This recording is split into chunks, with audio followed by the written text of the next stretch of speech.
Et nous nous retrouvons pour notre rubrique C'est mon histoire. Aujourd'hui, nous recevons Aline. Bonjour Aline. Bonjour Nadine, Ça merci va? beaucoup de m'avoir invitée, vraiment. C'est le plaisir et le mien. Aline, on te connaît sous le nom de Lady Lesty. Peut-être certaines personnes te reconnaissent parce que tu étais une grande chanteuse rap.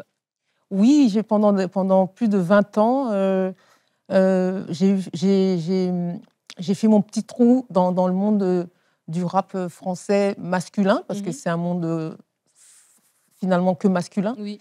Et de ce parcours, aujourd'hui, je suis devenue chrétienne. Oui. Et voilà, je vais partager mon histoire avec toi. Tu partages ton histoire, absolument. Et c'est une histoire bouleversante. Il y a eu beaucoup de rebondissements dans ton histoire. Tu es née en Guadeloupe, arrivée en France à l'âge de 6 ans. Et qu'est-ce qui se passe un peu dans ton enfance? Ouais, alors oui, je suis arrivée en France à 5 ans. 5 ans, 5 ans. J'étais avec mon petit frère, mes deux petits frères en fait. Moi j'avais 5 ans, mon petit frère avait 4 ans et mon autre petit frère avait 3 ans. Et voilà, on est arrivé en France, vraiment choc culturel parce qu'on n'avait pas l'habitude de voir des immeubles. On est né dans la nature, la mer, la plage, le soleil. Et là, on arrive dans du mur, dans du béton, en fait. Et on a quand même été obligé de s'adapter. Et ce que j'ai remarqué qui a commencé à décrire l'histoire que j'allais passer avec mes parents, c'est que en fait, mon père, c'était quelqu'un de violent, très violent. Tous les week-ends, il buvait. Et quand il rentrait à la maison, c'était l'enfer, en fait. Il rabaissait ma mère, il frappait ma mère pour un rien. Et nous-mêmes aussi, on a été victimes de cette violence, en fait. Et pendant des années, on a vécu dans ce huis clos où on n'avait pas le droit de dire quoi que ce soit. On était sous-estimés, on recevait jamais l'affection qu'on aurait aimé avoir de chacun des parents. C'est pas juste mon père. Et voilà, c'est le début, c'est ça mon enfance, entre guillemets. C'est vraiment dans cette ambiance de violence, de peur, de colère aussi, et d'insécurité. J'ai grandi comme ça, en fait.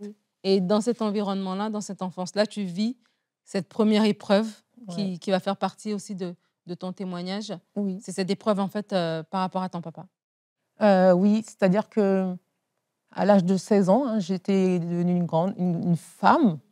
C'est vrai que mon père, il m'emmenait tout le temps, quand il avait envie d'aller boire, il voulait emmener un de ses enfants. Et comme j'étais l'aînée, je me suis dit, je ne peux pas laisser mon petit frère aller avec mon père. Donc, je levais la main, je disais, je vais venir avec toi. Et donc, j'avais pris l'habitude de partir avec mon père le soir, tard la nuit, et aller chercher de l'alcool là où il voulait m'emmener. Et je remercie le Seigneur aujourd'hui parce que je suis en vie. Parce que il conduisait sous des fois? Oui, il était sous, il conduisait, des fois il était ivre-mort et c'est moi qui le dirigeais par rapport au chemin qu'il devait prendre. Et un soir, donc à 16 ans, j'ai eu mes règles, je suis devenue une femme, et ma mère l'a mis au courant. Et puis, je pense que ça fait un déclic dans sa tête, je ne sais pas. Et un soir, elle me dit, bon, viens, on va se promener. Donc moi, j'avais l'habitude de partir avec lui et de partir chercher de l'alcool et de revenir sain et sauf. Et ce jour-là, en fait, on n'est pas parti chercher de l'alcool. En fait, il m'a emmené dans un centre commercial. Et c'est là qu'il a fait l'acte qui a fait que ce jour-là, j'ai perdu mon père, en fait. Ouais. Et il m'a violée. Ouais. Il m'a violée sans remords. Et c'est à ce moment-là que je me suis rendu compte que j'avais perdu mon père. Et déjà, cette colère que j'avais emmagasinée depuis l'enfance, parce que toute cette violence, on la subissait, en fait. Et c'est vrai que quand je rentrais à l'école, j'étais joyeuse, rigolote et tout. Et puis dès que je rentrais chez moi, je portais ce masque parce que c'était des barrières que j'étais obligée de me mettre si je voulais survivre, en fait. Et quand il a fait cet acte odieux, c'est là que je me suis dit qu'en fait, j'ai perdu mon père, en fait. Et cette colère et cette haine, elle était là. Ça montait dans mon cœur, mais j'avais pas la possibilité d'en parler à personne. Et tu sais, c'est comme dans les dessins animés. Un côté, il y a le côté bien qui dit, mais dis-le. Et l'autre côté qui dit, mais non, pourquoi, ça sert à quoi? T'as rien dit au début, qui va te croire, en fait?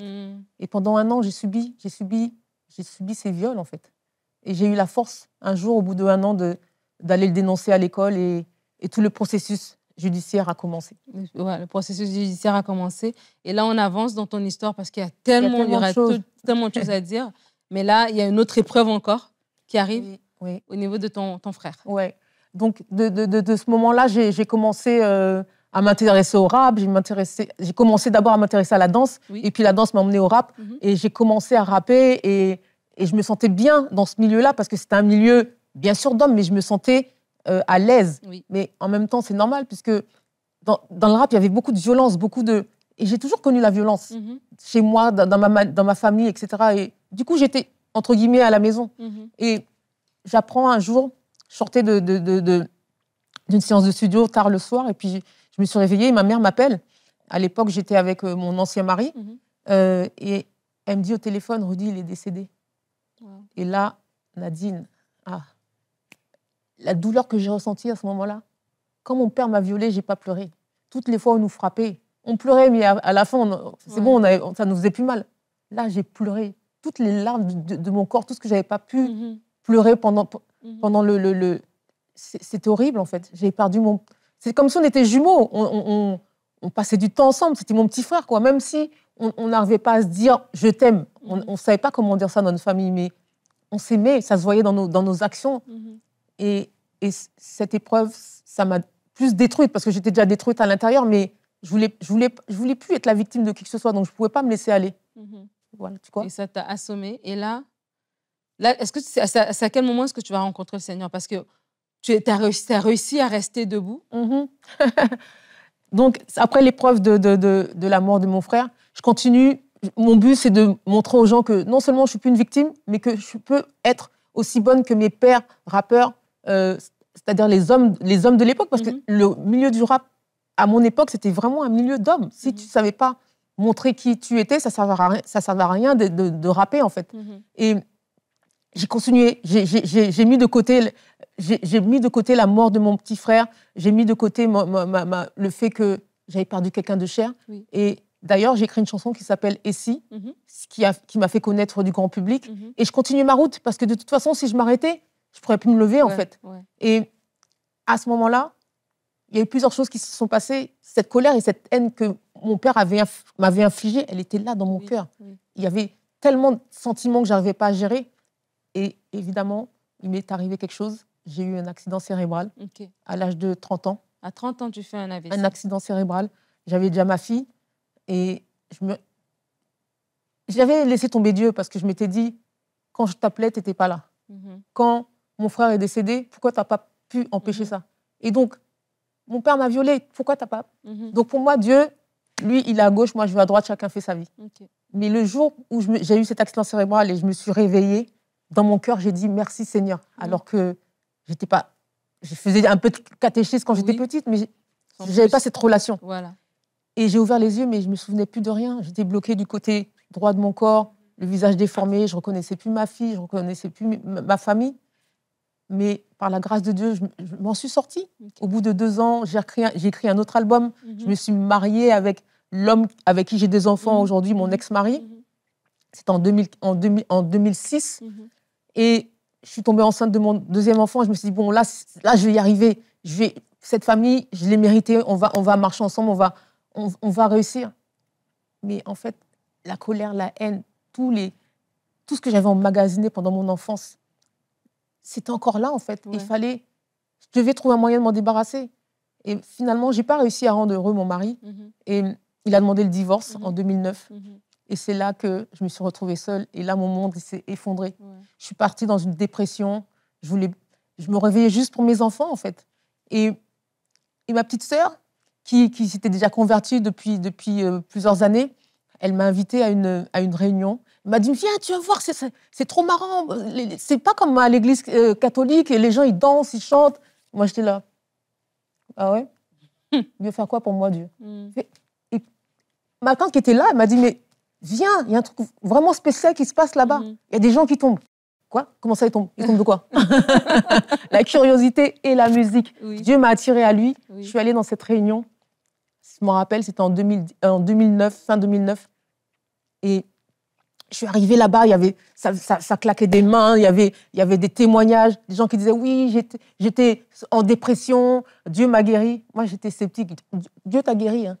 pourquoi il a jamais fait rien pour moi? Parce que je me rappelais de quand je l'appelais au secours. Ouais, voilà. Des souffrances que tu as vécues. Et j'écoutais les témoignages, un peu sceptiques, mais bon, je me sentais bien quand même.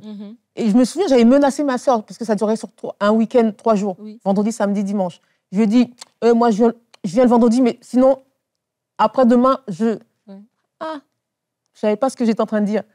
Le jour où je suis venue, on chantait, on tapait des mains, il y avait de la louange. À l'époque, je savais pas que c'était de la louange. Oui. Il y avait les paroles qui étaient écrites sur un tableau, et je trouvais ça bien, je trouvais l'ambiance bien. J'ai toujours aimé la musique, donc. Oui.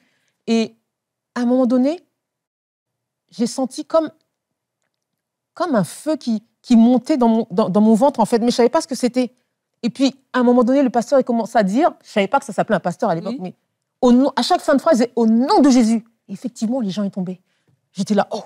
Je disais à ma soeur, mais où est-ce qu'on est? Elle m'a fait, t'inquiète. Et les gens, ils étaient là, ils se frappaient des mains, ils avaient l'air heureux. Et je me suis dit, oui, mais finalement, dans mon cœur, je sentais une paix quand même. Oui.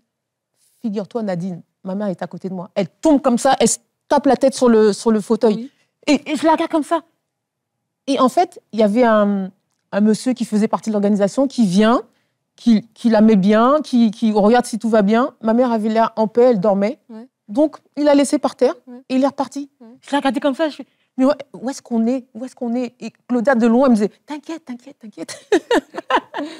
et vraiment, j'ai senti comme un feu qui montait dans mon corps comme ça et je savais pas où il voulait aller. Donc, j'ouvre la bouche. Oui.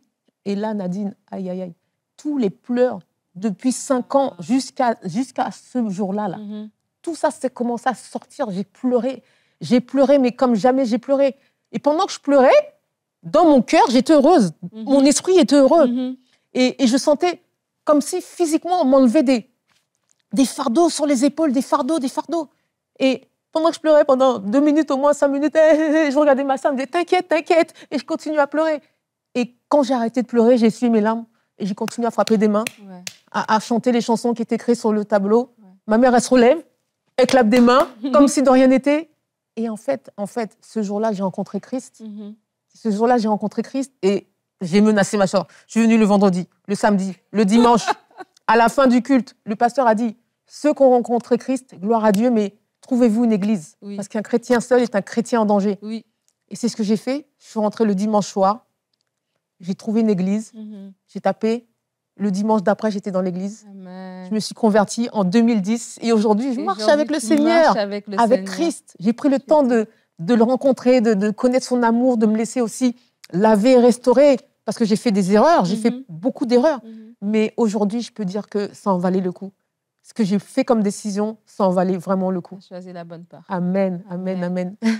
Merci, waouh. On pourra en dire tellement plus parce qu'il y a beaucoup à dire. Et tu as écrit un livre qui est disponible, vous pourrez le retrouver en cherchant sur Amazon ou sur Internet. Le livre s'appelle « Dans la lumière ». Amen. Le témoignage, c'est un livre témoignage qu'Aline a écrit.